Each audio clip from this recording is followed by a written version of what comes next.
Good evening, everyone, and welcome to our fourth wellbeing session. My name's Rob Murray, and I'm the CEO of Cancer Support Scotland. We are Scotland's leading cancer organisation, and we are here to support the wellbeing of those affected by cancer across our fantastic nation.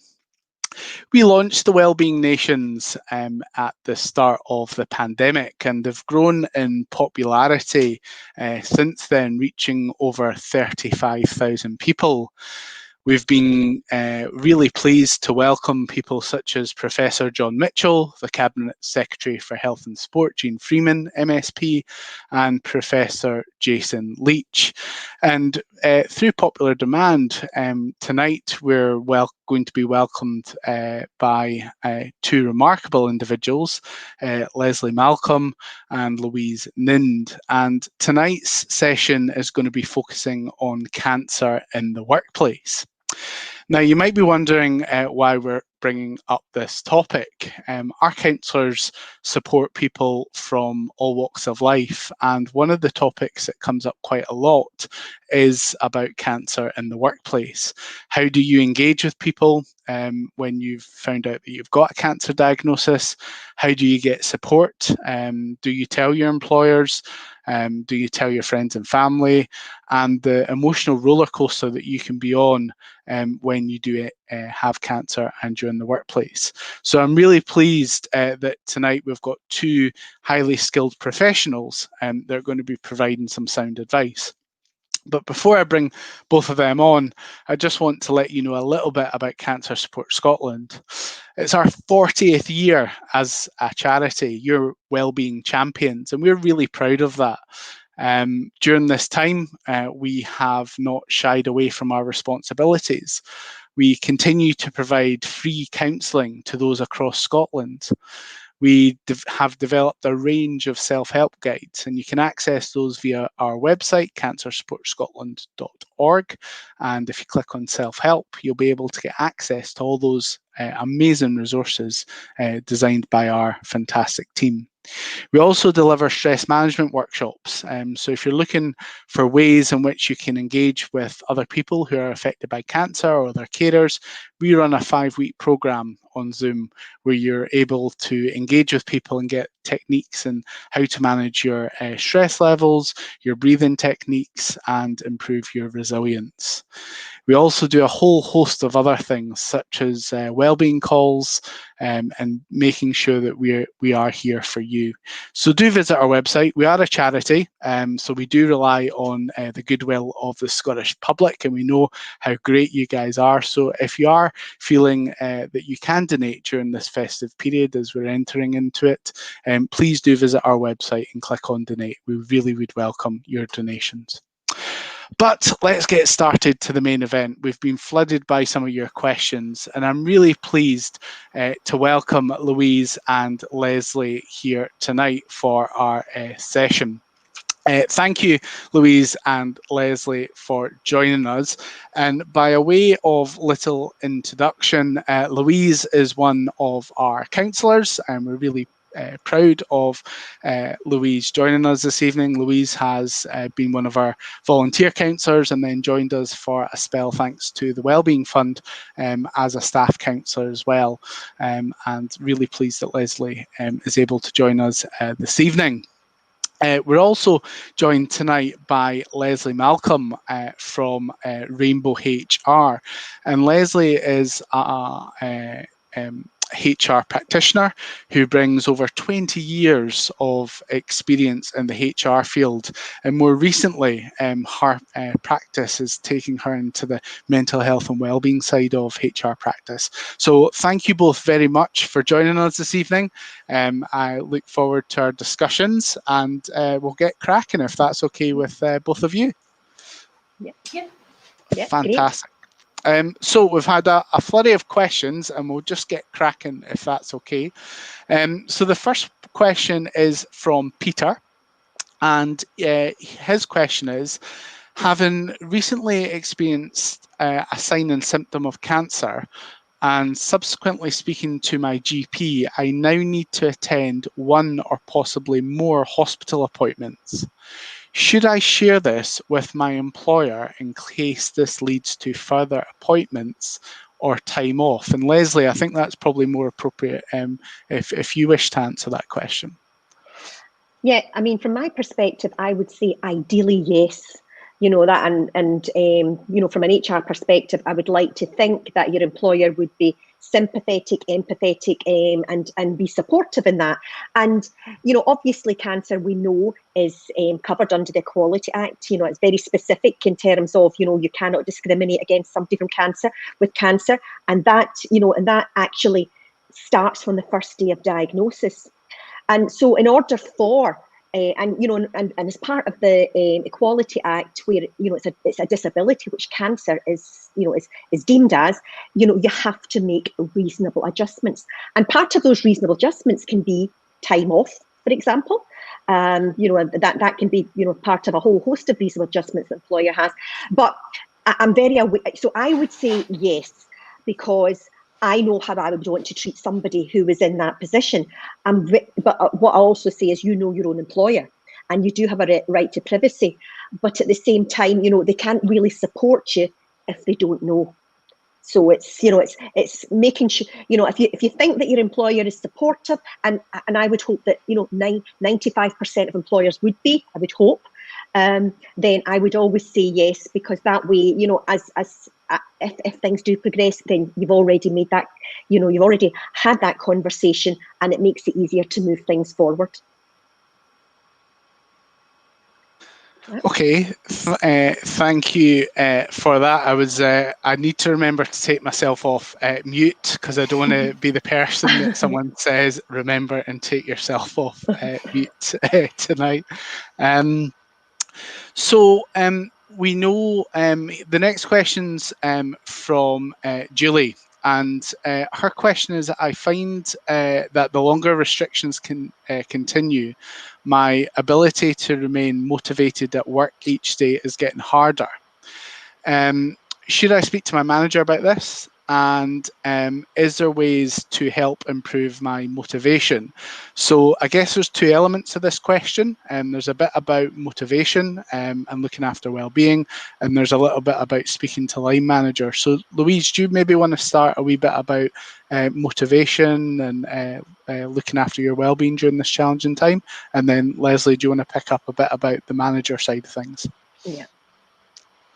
Yeah, so I think it could be really difficult. You know, we're broadcasting this in November, and the pandemic, you know, really started to take a strong impact in March. A lot of people working from home for this whole time, or certainly working in different conditions. And I think we're seeing that people are being affected at different times. I think there was maybe a bit of an expectation at the beginning would be the worst, when the restrictions were kind of strictest. But actually there's a lot of evidence saying that now there's sort of another peak in terms of how people are struggling at work and outside of work with their well-being, and obviously motivation can be one of those. So I suppose I'd really encourage her to think about what she can do within work to help with this. And maybe it's not about maintaining exactly the same standards of productivity at work that she had before. You know, maybe when things are different, we're going to have different expectations of ourselves. So maybe something about trying not to put too much pressure on yourself, but also looking at whether there's practical adjustments you can make. You know, if there's certain times a day that you're finding you're working better, you're most productive, then kind of structuring your day based on that.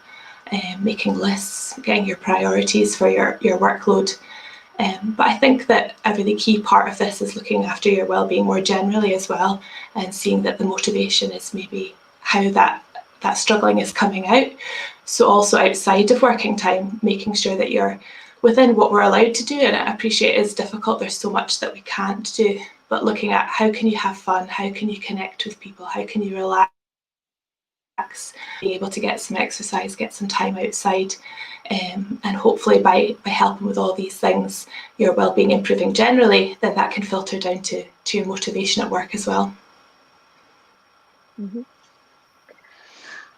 And again, from my perspective, again, I'm going to say yes to your manager, because again, I'm hoping that you've got a sympathetic, empathetic manager, and only you know in terms of how your manager may react. However, again, it's that whole thing of, and a lot of what Louise was talking about within the workplace would come under that reasonable adjustments. So in order to be able to do some of these things, maybe change the tasks that you're doing, and look at your different priorities to help you stay a wee bit more motivated, then again, it's important that you probably have that conversation.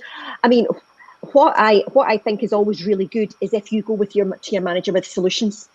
It's not necessarily just going and it's your problem now, and that does frighten people, and perhaps then they react the wrong way. But if you go with possible solutions, and then it starts to open up a dialogue, and hopefully then you can work effectively together, and they're able to support you, and you're able to get the support that you need.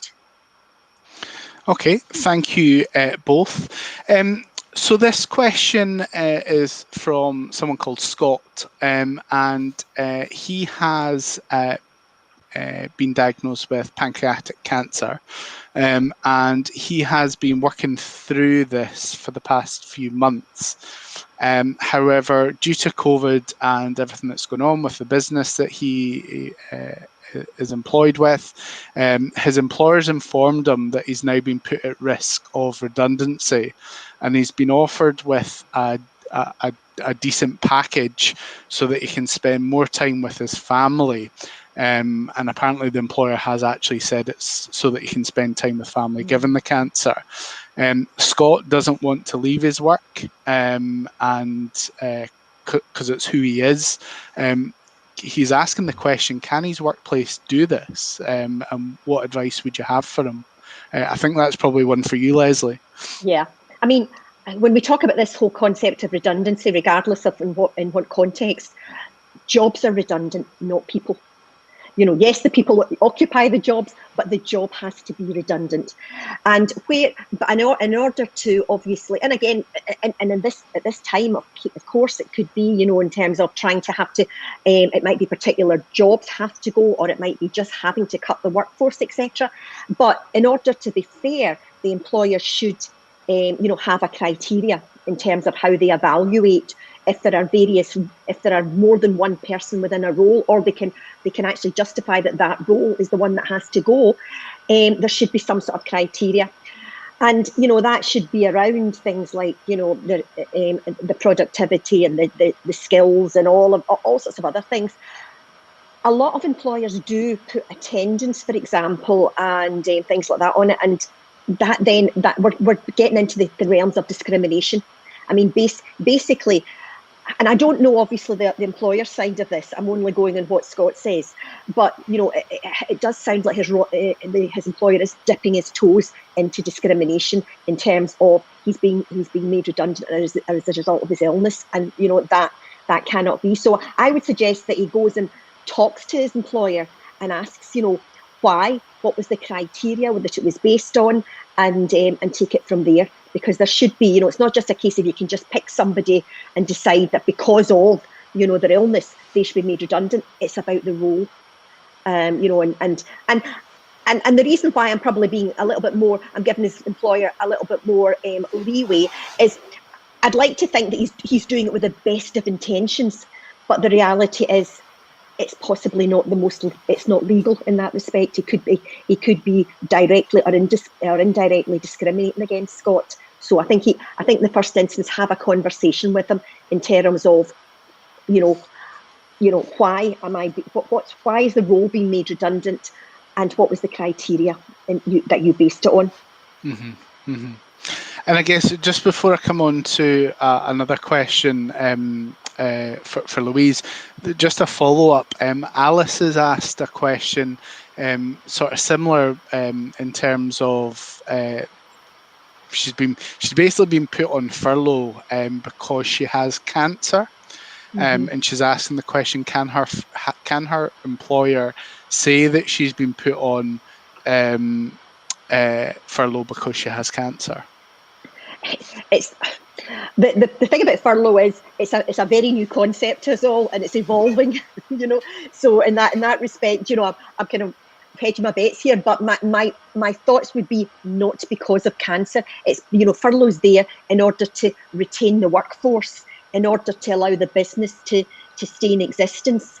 And again, it could well be because the employer has to furlough some employees, and they're doing it with the best of intentions. But being in furlough, if Alice is worried about, will this make me more vulnerable in terms of maybe redundancy and later on, that shouldn't make any difference. You can't. That should make no difference whatsoever. So I would again. It's about trying to have a conversation. People are possibly doing this with the best of intentions, but could be discriminating against you. And, it's that the furlough is not there for that reason. Okay, thank you so much, Lesley. Louise, this is one probably for you. Pamela's asking, one of my team members has been diagnosed with a brain tumour. The company has been absolutely fantastic to her, however, this is having an impact on the mental health and dynamics of our wider team. What advice would you give to me as a manager of the team, and what support do you know about that we could put in place for supporting our team's well-being?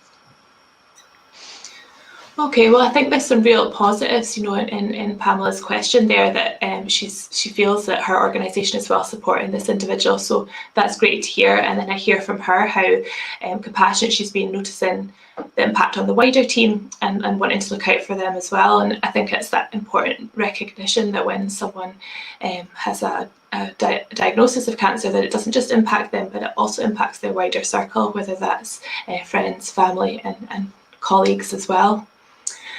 So what I would encourage Pamela to think about is whether there's resources available through her workplace. A lot of companies offer support through, for example, an employee assistance programme. It's maybe something when you start, you get handed a whole stack of leaflets and you kind of chuck them in a drawer, and it's worth going back and checking, seeing what's available for you. Does your workplace have maybe mental health champions, things like that, resources that you can use for getting support?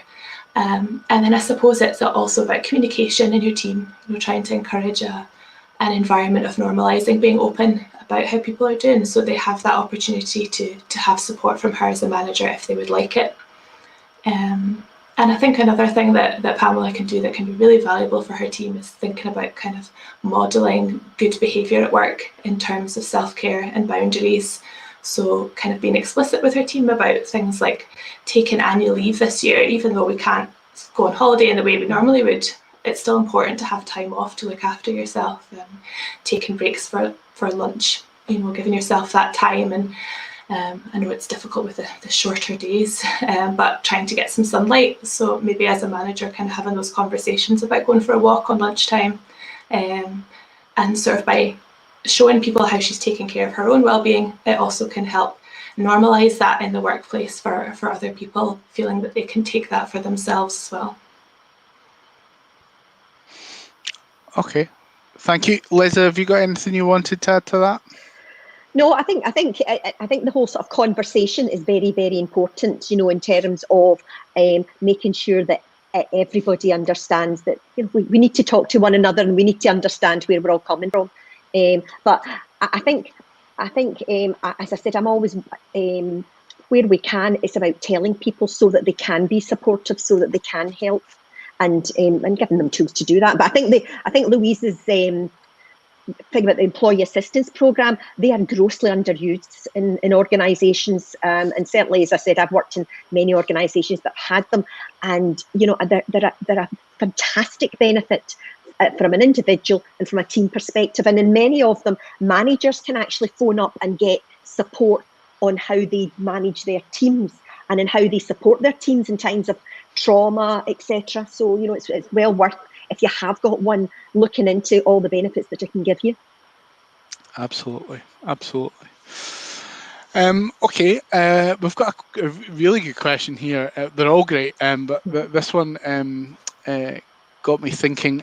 So this is from Catherine, and I asked to be put back in furlough in April as my husband was shielding, and I wanted to be able to support him and look after our children.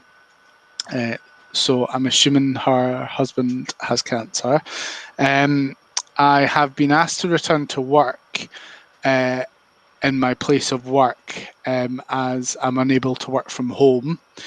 However, as we enter winter and my local authority area is now in Tier 4, I don't feel comfortable returning to work each day. What advice could you give me? So I don't know, Lesley, if you want to take that one. Yeah. I suppose the first thing is that obviously when it comes to furlough, it's down to the employer to decide who goes on furlough, but obviously you can ask. So my first thing would be, could you ask again? If your employer is using the furlough scheme, of course, and that's the thing. Some employers may not be using the furlough scheme anymore. But in terms of that, again, also what we do know is obviously if your partner has cancer, then as a carer you've got protection as well. But also again from your employer's perspective, looking at the policies within the organisation, do they have things like some sort of carers leave, that you could talk to either your manager or HR about? Is there any sort of, emergency leave is more for short term, but there might be various things in terms of policies, procedures that your employer has in place. So, on your intranet, or if you've got a hard copy handbook, have a look first of all, and then, see if and what your employer has, and then possibly go and talk to them about, your situation and how you feel about it. And again, if it's an empathetic and sympathetic employer, I'm sure they will understand, where you're coming from in that respect at this very difficult time. But it's it very much depends. The employer, as I said, are they using the furlough scheme? And if they are using the furlough scheme, it is down to them in that respect. And obviously, looking at it from their perspective, the workplace still has to go on. And and if you're not able to work from home, and you're saying you're not able to work from home, again, are there adjustments that they can make to allow you to work from home, or has that just been an assumption that's been made? Because I know of many people for a long time, for various reasons, who were told they couldn't work from home, and lo and behold, all of a sudden we found a way that we could work from home. So again, are you open to that? Is there any possibility of even some sort of change of responsibilities that would allow you to work from home, and that way perhaps there's a bit of come and go? Okay, thank you.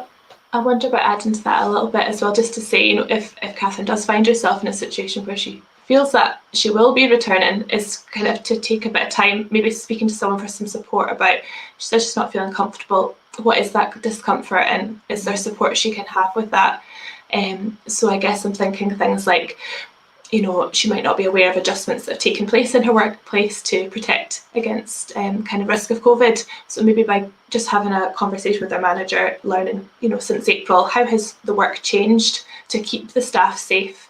That information might alleviate some of that anxiety, and adjustments similarly, like if it's, I suppose, depending on what the discomfort is around, if it's travelling public transport at peak times, could her hours be adjusted to travel during quieter times?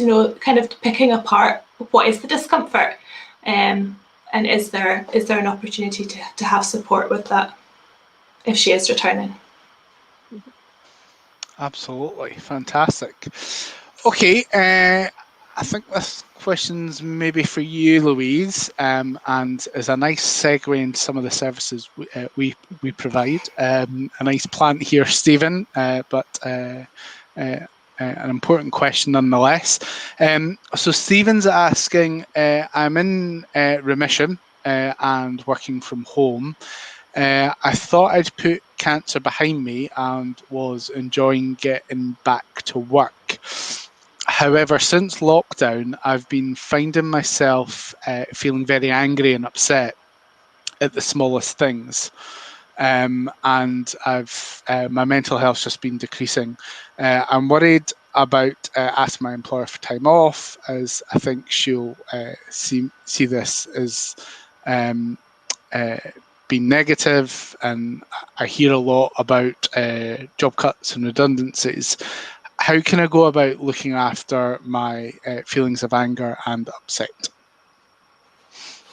Yeah, I think this, in the counselling service at Cancer Support Scotland, this is something that comes up quite often about sort of when people are feeling different things. And it's quite a common theme where maybe when people first receive a diagnosis, they're sort of emotionally go into sort of a place of shock and not processing. And then during treatment, being really kind of caught up in those appointments, what needs to happen, and really in the moment in a sort of fight or flight mode. So I think it's really quite a common experience that actually it's once that sort of period comes to an end, things quieten down a bit. You've not got that busy diary of all those appointments, and you've got a bit more time, and that's sort of when things can really hit. And particularly with lockdown, in some ways we've got even more time, even more space to have those thoughts and feelings flooding in. And I think that those things he was describing, like anger and sensitivity, kind of getting upset at things that maybe objectively seem like small things that wouldn't have bothered you in the past, is a really common way that we can feel that pain. So I suppose I really would encourage Stephen to look for some support with this. It might be really helpful to have someone to speak to about how he's feeling, kind of how he's feeling now, what he's been through. And at Cancer Support Scotland, we do have, the one-to-one counselling service as well as the stress management groups. The counselling sessions are free, and we can offer them either over the phone or on Zoom, if you like the kind of online video way of meeting. I suppose it sounds like Stephen's thinking about a period off work might be helpful for his well-being. So I'd always encourage people to listen to their gut instincts about what they need. I think that sometimes we have a lot of the answers already, but we're maybe scared about acting on them. But if he thinks that that's something that's helpful, his well-being is so important, so I'd encourage him to kind of listen to that voice and listen to what would be helpful for him, and try to prioritise that. Okay, fab. I'm going to move away from the questions we've had in. We've had 2 live questions, so this is on the spot. The first one's from Lisa. I'm off work recovering from a stem cell transplant to try and get rid of leukemia. I've been advised that my line manager at work has since changed. I don't know this person, and he's asking when I'm coming back to work. I'm happy to do a phased return. However, the type of work I do is very stressful with tight deadlines to meet, and I don't think I'm able to cope with the workload by only doing a couple of days a week. I'm pretty overwhelmed by it all. So I guess Lisa's just asking for some advice on some of that, given she's got a new line manager and she's not sure, given her work, that a phased return might be possible. I don't know, Lesley, do you want to start, and if Louise has got anything to chip in it afterwards? Yeah. I would think that in terms of, she's off sick just now, and again, obviously depends on the organisation. Do they have occupational health, for example? Would it be useful to speak to occupational health in terms of coming back to work with that support? Because she does obviously have, she has she should be given reasonable adjustments to allow her to come back to work, and a phased return is very much part of that process. But even within that, things like changing the type of work to make it less stressful would come under that context of reasonable adjustments for a reasonable period of time, or for a short period of time, however long is needed. But it depends what sort of other support she's got in place. If she's uncomfortable at talking to the new manager and she doesn't know the new manager, again, maybe talking to occupational health. Again, if you have it within the workplace, and because they should be able to understand the role and help Louise to decide what sort of reasonable adjustments would be manageable within the workplace, and then perhaps be that go between her and the manager in terms of what they can do and what she needs, and making sure that it's very much specific for her. But I think, you know, she has obviously got the justifiable right to ask for reasonable adjustments. I have to, you know, we have to obviously say they have to be reasonable, but it has to be so that she can get back to work, because it is about helping her get back to a place where she can work productively and fruitfully. But equally, it's about the business still has to go on. And, you know, if it's a very, very small employer, they might not be expected to make as big a reasonable adjustment as, you know, a huge employer. But at the same time, size doesn't stop you making reasonable adjustments. So what I would say is, if she has something like occupational health or HR or whatever, perhaps in the first instance, using them as the go-between in terms of what sort of reasonable adjustments. Or perhaps, as we talked about earlier, going to the line manager with suggestions in terms of, you know, this is what I need, and here's how I think we could do it. And again, it could almost be a process of negotiation, but, you know, she has that protection. But it's like everything else, you don't want to break down relationships. You know, that just makes it more difficult as well. So you want to approach it in the right way. You know, you've got the perfect right to ask, but you want to approach it in the right way in order to get the best outcome for you. And I think another place that Lisa could go for support if she's looking for kind of answers to some of these specific questions about her role is within the Beatson. There's a team that works as Specialist Health and Work team that would be able to offer her advice as well, sort of about kind of cancer in the workplace. Okay, another one for yourself, Lesley. Cancer treatment I'm having is every day for 4 weeks. Cancer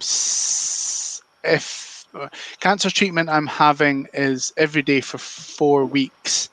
If self-employed, can you claim any payment help? Do you know the answer to that by any chance? I don't know the answer, but if you do go on to I think that there is help. There is help out there. You know, yes is the overarching answer. What specifically that would be, but things like the Macmillan website are generally good in that one, and they have specific web links to self-employed and employed and all the benefits that you can actually access. So I would suggest go on to the Macmillan website. But yes is the overarching answer. There are benefits, absolutely. Excellent. Okay, thank you for that. That's really helpful.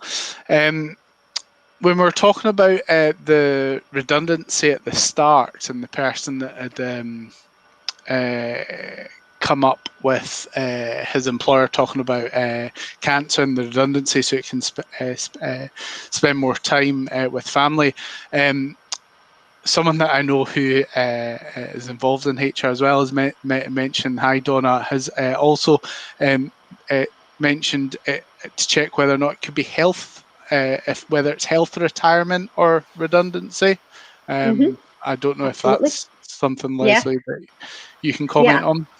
Yeah, I mean, basically, again, depending on the organisation, it might well be that depending on age and things like that, that you might be able to be retired on the grounds of ill health, which effectively means you're accessing your pension much earlier.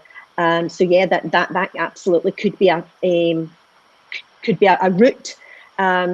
Although, as I recall, the particular person didn't want to leave the organisation. So, but yes, for anybody else that perhaps finds themselves in that situation and perhaps is wanting to basically get the best financial support that they can at this time, then yes, you know, look, it's not just about redundancy. It could also be about retirement on the grounds of ill health. Perfect. It just depends. It just depends. You know, it's a general thing. It depends on your own individual pension scheme, etc. Yeah. You were right. The chap didn't want to leave, so that was a good point. Okay. So we get this quite a lot. This question, and this is a really common question. And actually, there was a famous actor that had passed away not so long ago, and this caused, I don't think he told his employer either, for this very reason. So I think this is a great question, Mary. Mary, and thanks for asking. So the question is from Mary: my workplace is my only form of normality, as it gives me structure and an opportunity to see friends that I've known for many years.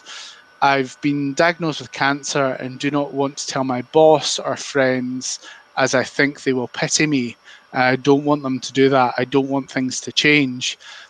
What advice do you have, as I need their support from an employer point of view, but I don't want them to pity me? So I'm going to put that open, and let's see which one of you would like to provide. I think both of you can provide an answer, but who would like to go first? I'll jump in because I think Louise will probably have the longer answer. But I'm going to say it again, they can't really support you in the right way if they don't know. That's the issue, and the problem you get is that people, if they don't know, and there are changes in behaviours and work output and things like that, then they don't naturally think cancer. And how can I support that person? Sometimes they come to the wrong conclusion, and then that can break down relationships. So, I'm not really going to be helpful in the respect that I would always say, tell them, because in order to be able to support you, they need to know. It's probably how you have that conversation. And it might well be that you speak to something, if you've got an employee assistance programme, how do I have this conversation? Or if you have occupational health, or even HR, how do I have that conversation and explain how you feel about it, so that you approach it in the best way to get the best outcome. And I think it's just being, honest with people. I don't want you to pity me. I just need you to know that if this happens, or if that happens, or if you see this is why, but I do want your support. Yeah, absolutely agree with everything Lesley's saying there. It's a difficult situation. It sounds like there's part of her that doesn't want people to know, wants to kind of protect that information, keep everything the same. It sounds like her workplace is a really positive place that she gets a lot out of, which is great. But then there's that other part of her saying, I kind of need something from them, so I do kind of need to tell them. So yeah, I think it comes down to that, who are you going to tell? You don't need to tell everyone necessarily, but who do you need to tell? And also how, that point of how do you tell it? I think that word pity is quite a really heavy word. The vast majority of people don't want to feel that they're being pitied. And when you deliver news like that, there's going to be a reaction. Everyone's human, and it's not nice news to hear. So maybe you can read it all over your friends' faces when you share that news. So maybe it's worth thinking about a bit more about that how you want to share it. Getting a sentence out like "I have cancer" can be really difficult. People can really struggle with those 3 words. So there might be flexibility there. For some people, they find it easier to communicate by writing things down rather than saying them out loud. That might be a way to distance as well from that initial sort of facial reaction that she sounds like she's kind of dreading a little bit. And another thing to explore is maybe people have different attitudes to this, but maybe your news being shared for you. So for some people, that's a really negative thing. They kind of see that as gossip. It's not for anyone else to share. Absolutely, you've got to listen to what works for you. But for other people, that can be really positive. That can be, I don't want to have this conversation with every single person. It's so difficult to say this. But if you want to ask someone, maybe have that conversation with one person and ask them to share it respectfully in the way that you've chosen. Yeah. Thank you both for that. And we had questions on a similar vein from Lizzie and from Joe as well. So they'll be really helpful. So thank you for answering that question. I guess we've briefly touched on this, but I guess it's still helpful to reiterate it again, Lesley. Sarah's asking, I'm due to return to work after an extended period of leave due to a combination of shielding and my own mental health. What are my rights at work, and what can I ask for to ease in? And tied into that, Harry's asked a sort of similar question about, he's going through cancer treatment and he's feeling incredibly tired most of the time. So, what are people's rights in terms of asking for reasonable adjustments? Cancer is a protected characteristic, and as a result, the employer, should make reasonable adjustments and to allow the person to come back to work. That's written in the law. So you can make reasonable adjustments. Now it's the whole thing of what is reasonable adjustments, and obviously there have to be things that are reasonable, but at the same time help you get back to work and stay in work. So yes, you can. What I would suggest people do is either, again, have a chat with somebody like occupational health, etc. If you've got that and you believe that you believe that they can be helpful, because I know that in different organisations, occupational health can be perceived in different ways. But I would have that conversation in terms of what can I do, what do I need, and how can we make that happen? That's it. What is it I need? So for example, is it that I'm very fatigued? So is it reasonable for me to ask for more breaks? Is it reasonable for me to ask for a task that takes up less energy? In terms of, is it reasonable for me to be able to sit down? All these sort of things. Now, somebody getting a chair is reasonable, absolutely, and things like that. So it's just, again, going back with solutions, but you have absolutely, you are entitled to ask for reasonable adjustments to help you get back to work. And one of the things I would like to see in terms of some of the employment law stuff, if people have got employment law questions as they're going through this process, things like, there's organisations out there that you can just phone anonymously or whatever, and things like ACAS, for example, their employee line, their employment law line for employees, you can ask them, and they will give you up to date information at that time. But it's I can't say it again. You are entitled to make reasonable adjustments. Also, things like I'd written this down. HRC, the Equality and Human Rights Commission, because I've always just referred to it as the HRS, and I thought, what is that? But the Equality and Human Rights Commission have a list on their website of reasonable adjustments. Now, they're for all sorts of things, but if nothing else, it kind of sparks things for you. What might help you? Have a look at that and see, right, what do I need? What could make it easier for me to do a good job? I mean, that's ultimately you want to say to your employer, I want to do a good job. I want to come back to work, and I want to do the best that I can. I just need a bit of help in getting there. Yeah. And interestingly, so we've spoken a lot about the person that has cancer and reasonable adjustments. And we've had a question in from Claire about her dad that's been diagnosed with cancer during lockdown, and the incredible toll that it's taken on her family. I do hope everything gets better for you and your family, Claire. But she's asking a similar question, but she's obviously not the person with cancer. No. So is she able to take time off, and is she able to get reasonable adjustments given she's not the person with cancer? Well, a carer is technically protected under the Act as well, and particularly from victimisation and harassment. But yes, you can ask. But it's more, and that's much more of a your employer being empathetic and sympathetic to you. But there's other things that you could look for. Again, does your employer have a carer's leave policy? Could you use a family emergency policy, because again, it might be for a short period of time. Or, going back to, even sick leave, because if it is that much of a toll mentally or physically, then, is it something you could use sick leave on? So, yes, you can ask the question, and I think it's a reasonable question at this time. It's just what sort of ways can your employer support you? But again, it's about having that conversation and just being honest, and hopefully then you come up with the right solution that works for you for the period that you need off. Yeah. So conversations are really important. Sorry, Louise, you were going to come in there.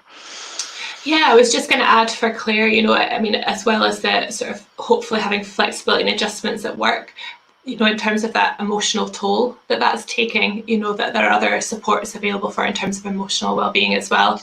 You know, for example, Cancer Support Counselling Service is not just for people with a diagnosis themselves, but is also available to family members, loved ones, carers.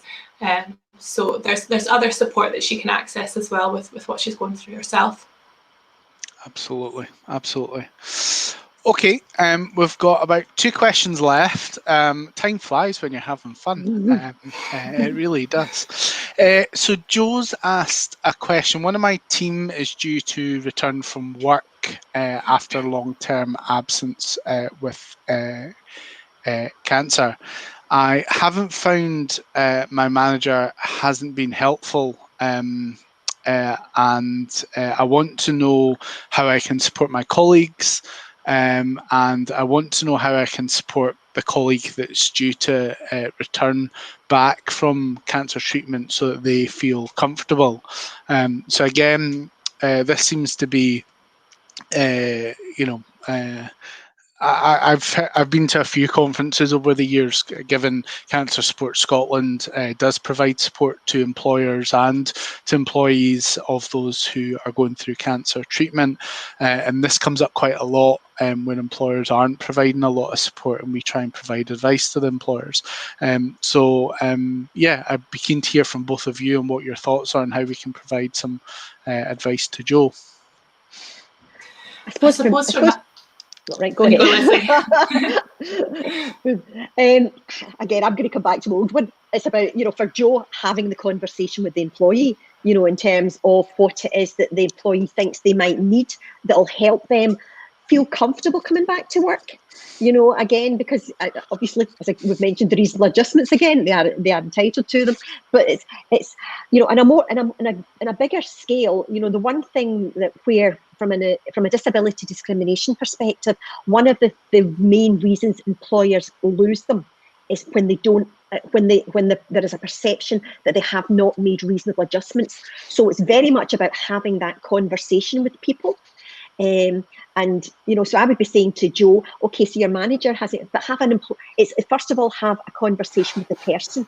What do they think they need? How are they? First of all, how are they feeling about coming back to work? And what do they think will help them get back to work? And then, if need be, he can be the go-between between the manager, or he can be, you know, he can possibly talk to OH or whoever can help him, and HR who can never help that employer. But it's about finding out what the person wants and needs, you know, in the first instance, before, you know, again, it's making those steps, because what he thinks might make that person feel comfortable at work might not actually be what that person needs. Sorry, Louise, you were going to come in there. I neglected my duties there as a facilitator. No, I think it really runs on really well from that, how Lesley finished there, of saying, you know, asking the person, you know, not making assumptions. So it's really listening to, well, what do they think will be helpful for them? For me, there's a key word in there about balance. So wanting to make yourself available, being open if somebody wants something, if somebody wants to talk, if they're looking for support, but also not putting pressure on them, not assuming and not being overbearing. It might be that someone doesn't want to talk, they've got other places that they're supported, and when they come to work, they just want to put on that front, that professionalism, keep that locked up, and that's their prerogative as well.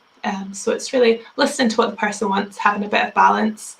But I think it's you know, especially if people are working from home, working sort of separately, you're losing a little bit in terms of that shared physical space and those conversations. So just think it's helpful to remind everyone, your manager is still your manager, your teammates are still your teammates. Just because they're not sitting next to you, you know, you are still a team, and the support is there for you with each other. And just because you can't see them doesn't mean they're not there and they're not caring. So maybe just being a bit observant if people are kind of a bit more withdrawn than they normally are, or if they're seeming maybe emotional in Zoom meetings or something like that. Just being aware of how people are doing. Absolutely. Thank you both for that. Okay, last question, and I shouldn't have made this a lot. Well, it's a brilliant last question. However, I've just noticed that the name of it is someone called Louise, which is quite amusing. We hear this so much at Cancer Support Scotland through our Here For You phone calls and indeed our counselling conversations. So I thought this would be really a good question to end on. So Louise has asked this question. It's not our Louise, I hope. So Louise has asked, I have really struggled to sleep throughout this pandemic, and I'm finding it harder to get through each day working from home, supporting my family and keeping on top of the house. Have you any advice on how I could get a better night's sleep, as I really don't want to take sleeping tablets? So, I hear this constantly, as I said, through Cancer Support Scotland, through our counselling sessions, I hear for you phone calls, but I also hear it personally. We're all hearing it through our contacts. People are just struggling with sleep. Everything that's going on in the TV with the news, it has an impact on our sleeping patterns, and then inadvertently has an impact on our work performance. So I guess this is a great thing for both Lesley and Louise to provide an answer on, and we'll start with Louise, and then we'll go to Lesley, if that's okay. Yeah, so I mean, this is a really common one, a really big one. The sleep is so important. It's so important for our physical health, for our emotional health, for our cognitive capacity, our memory. It's so essential. And yeah, I think a lot of people are struggling to get to sleep, struggling to stay asleep, struggling with really vivid dreams during the lockdown, things like that. And there's lots of things that you can try. I could speak about this for hours, so it's a really bad last question. I'll try and keep it concise. But things to think about during the day is, are you getting outside? Are you seeing daylight so that your body is kind of in tune with the clock? Are you having a bit of exercise to kind of try and tire your body out? Being mindful in the evenings of your intake of caffeine. It can be tempting to have alcohol to sort of, some people think that that's helping them sleep, and what that's doing is kind of sedating you a little bit, so it's helping you kind of conk out, but you're not getting like a natural healthy sleep to have that fresh feeling in the morning. It can really help to think about your routine in the evening, whether there's a sequence of things that works for you to sort of communicate to your body that you're getting ready to go to bed, getting yourself prepared to fall into sleep. So that might be having a bath, having a hot drink, chamomile tea, valerian, something like that. Reading. There's kind of mixed, from what I've read, mixed research about sort of screen time and blue lights. It could be that the blue light itself is keeping you awake, or it might just be that, scrolling through your social media is just firing up your brain, getting you thinking about lots of things, keeping your mind active and awake and maybe worried or maybe excited, but that can all interfere sort of with sleep. So trying to do things to slow your mind down, maybe reading, podcasts, listening to music, mindfulness and relaxation activities, thinking about the environment that you're sleeping in, the light, the temperature, the noise. As I say, I could go on for ages about this, but I won't. So I'll just finish by saying that on the Cancer Support Scotland website, within the self-help guides, there's 2 that are really relevant for this that cover loads of what I've said. One of them is called A Better Night's Sleep, and that's about falling asleep. And then the other one is called Tips for Getting Back to Sleep. So that's about that, if you're waking up in the middle of the night and struggling to rest again. And I mean, from an HR perspective, one of the things I would be asking is, are you making that difference? I know you're working from home, but are you making that differentiation between work and home? And that can be a real problem, in that we're perhaps doing our work, maybe coming off and working for the kids, and then maybe going back to work because I can. I've got the laptop in front of me. All of those sort of things. I would be saying, making sure that even just psychologically, whatever time you finish at, be it 5 o'clock, then make sure that you psychologically change your routine. And I mean, people I know, it's even they change their clothes. I mean, it's they take they clear all their papers away from the table if you're at the dining room table, and make sure that they're out of sight. Just have something that actually differentiates between work and home, and that in itself, from a brain perspective, means that you've hopefully early on in the evening have moved away from the work, which is keep going on, ruminating in your mind, and you're perhaps getting into much more of a routine where you're starting to wind down. And actually, because that is part of it, isn't it? You almost have to have a sleep routine, particularly if you have difficulty sleeping, making sure that you are getting into that place where you're wind down, you're ready for bed, as opposed to still fired up with work. Yeah, absolutely. Absolutely. Well, both, thank you so much. That's been 55 minutes of pure gold dust. So thank you very much for your time this evening. I really do appreciate you giving up your Sunday evening to share your words of wisdom with everyone. So massive thank you, Louise and Lesley, for your time tonight, and indeed to Rainbow HR for pro bono support. Once again, to Cancer Support Scotland. Really do appreciate everything that you're doing. If this is your first engagement with Cancer Support Scotland, please do visit cancersupportscotland.org. We have a flurry of events happening over the next few weeks, ranging from our virtual Christmas fair. I promise I am not dressing up as Santa Claus, although I have been told there is an appearance, and there's lots of festive goodies, including a festive raffle.